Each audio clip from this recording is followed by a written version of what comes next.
This is a ladder question, so this is about moments. It says a uniform ladder, AB, of mass m1 and length 6 rests with end A on a rough horizontal ground. The ladder is inclined at an angle theta to the horizontal, where sine theta equals 12 over 13. The other end rests against a smooth vertical wall. When John stands on the ladder a distance of x meters from A is the base of the ladder is in a point of slipping. John has a mass m2 kilograms. If mu is the coefficient of friction between the ladder and the ground, show that x is equal to 72 mu upon m1 plus m2 minus 15 m1 all over 5 m2. Now the problem a lot of people have in this question like this is they look at this bit and they think, how on earth do I get to here? Don't think about it like that at all. So just think about it as a moments question. And the only things you can do in a moments question is you can resolve vertically, and all the forces up equal forces down. Resolve horizontally, the forces left equal forces right. And then the last thing you can do then is take moments about any point. So we're going to put all the information in. So first thing they've made a note of, they said sine theta equals 12 or 13. I've written that down. I'll come back to that in a minute.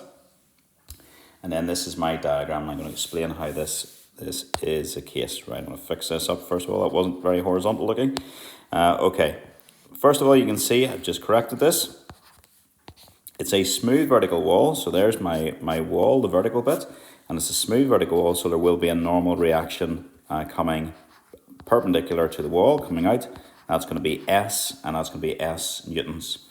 So that's what I've got here.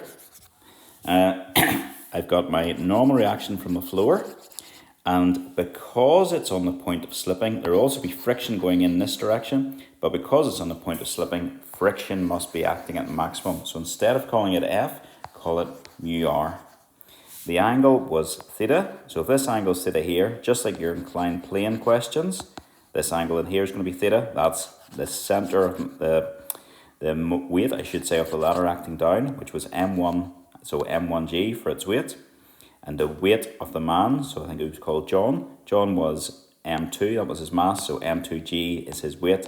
And again, it's acting vertically down.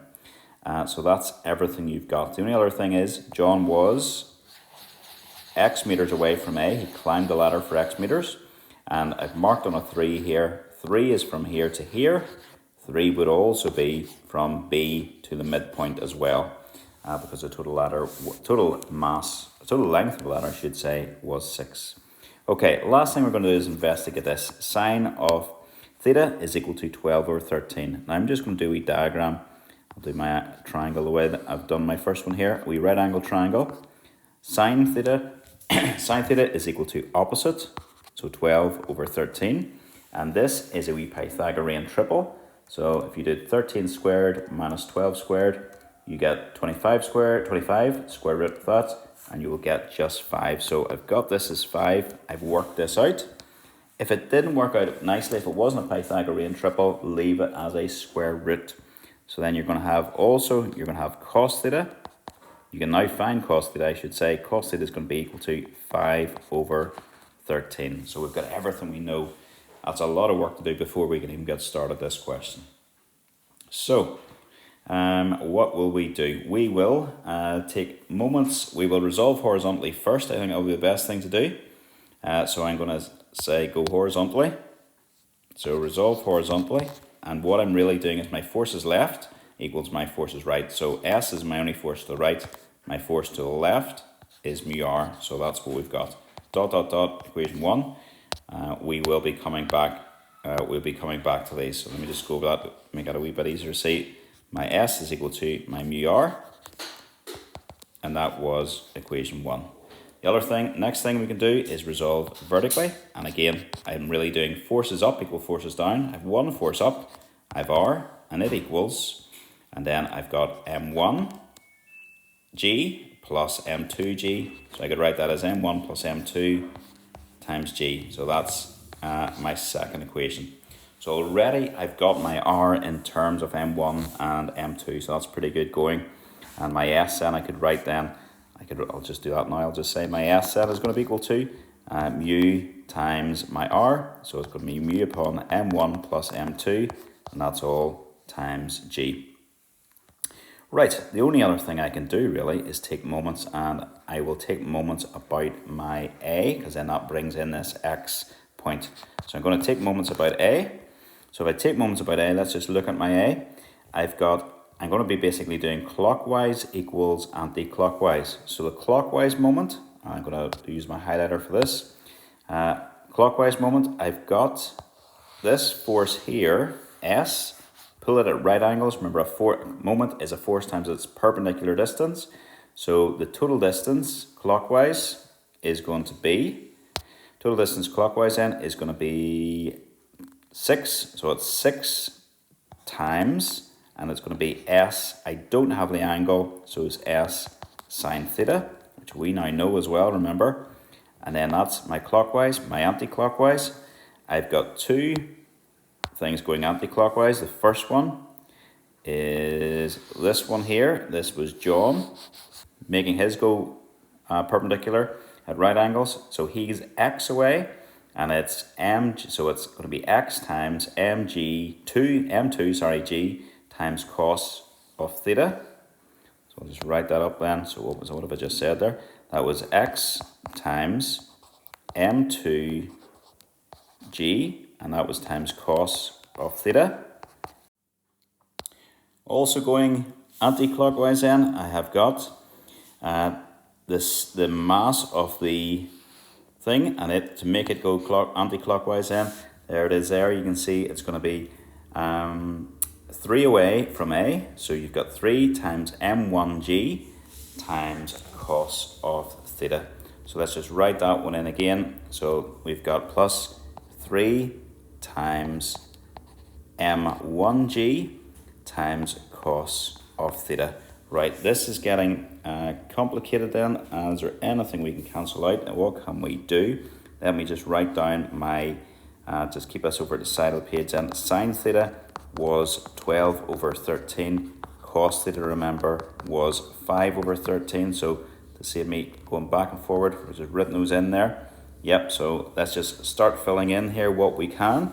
And we can also see up above, remember, you can see this, the value of S. So we're ready to go. So let's just fill in what we know. We've got 6 times the S, which was mu times M1 plus M2 times G, and that's times my sine theta, which we now know is 12 over 13. And then that equals X times M2 times G times cos, which was 5 over 13, and then plus 3 times M1G times cos, which is 5 over 13. Now, let's just write that out again, getting rid of any unnecessary stuff.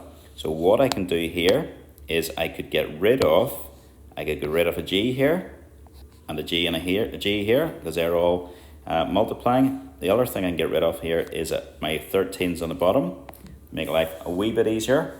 And then let's tidy this up. So if we multiply this out now, what you're going to get, you're going to have 12 times 6 on the left hand side, 12 times 6, which is 72, times mu times M1 plus 72 times mu times M2.